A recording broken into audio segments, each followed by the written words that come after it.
বাংলাদেশের এক প্রত্যন্ত গ্রামে বহু বছরের পুরনো একটি কবরস্থান ছিল। গ্রামের সবাই একে ডাকত 11 নম্বর কবর নামে। অদ্ভুত বিষয় হলো, কবরস্থানে মাত্র 40টি কবর দেখা যায়, কিন্তু গ্রামের বয়স্করা বলতেন রাত 12টার পর 11 নম্বর কবর নিজে থেকেই দেখা দেয়।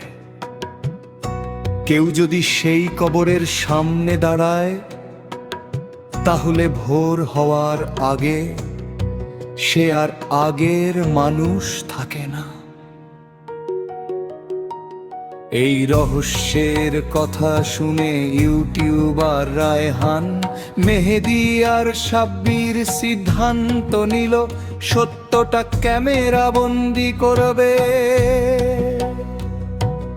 রাত আমরা স্মিথ, চারদিকে ঘন কুয়াশা, পুরো কবরস্থান অস্বাভাবিক নীরব।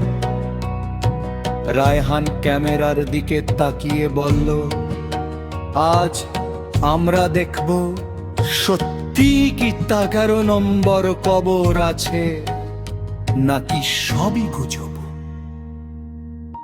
ঠিক তখনই একটি ঠান্ডা বাতাস তাদের পাশ দিয়ে বয়ে গেল।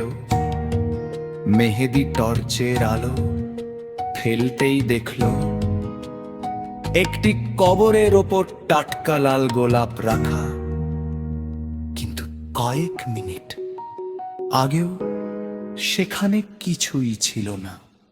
হঠাৎ ঠক ঠক ঠক ঠক, মাটি থেকে যেন কেউ ভেতর থেকে আঘাত করছে।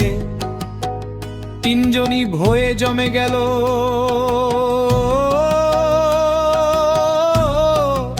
সাব্বির কাপা গলায় বলল, এটা কি মাটির নিচ থেকে আসছে? শব্দটা ক্রমেই জোরে হতে লাগলো। তারপর ধীরে ধীরে কুয়াশার ভেতর আরেকটি কবর দেখা গেল। তারা গুনে দেখল 1, 2, 3, 41। সত্যি সেখানে একটি নতুন কবর দাঁড়িয়ে আছে। কবরের কালো পাথরে লেখা পরবর্তী নাম এখনো লেখা হয়নি। হঠাৎ ক্যামেরা নিজে থেকেই বন্ধ হয়ে গেল, সব টর্চ নিভে গেল।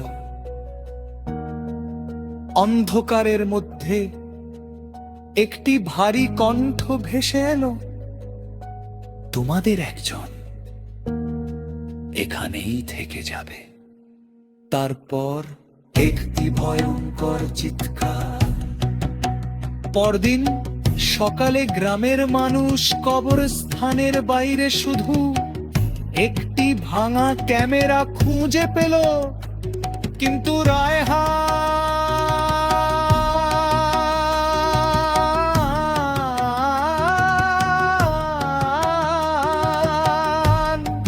মেহেদি আর সাব্বিরের কোনো খোঁজ পাওয়া গেল।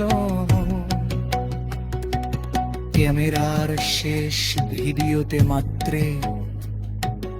3 সেকেন্ডও দেখা যায় 53 নম্বর কবরের উপর ধীরে ধীরে একটি নতুন নাম ফুটে উঠছে, রায়হান।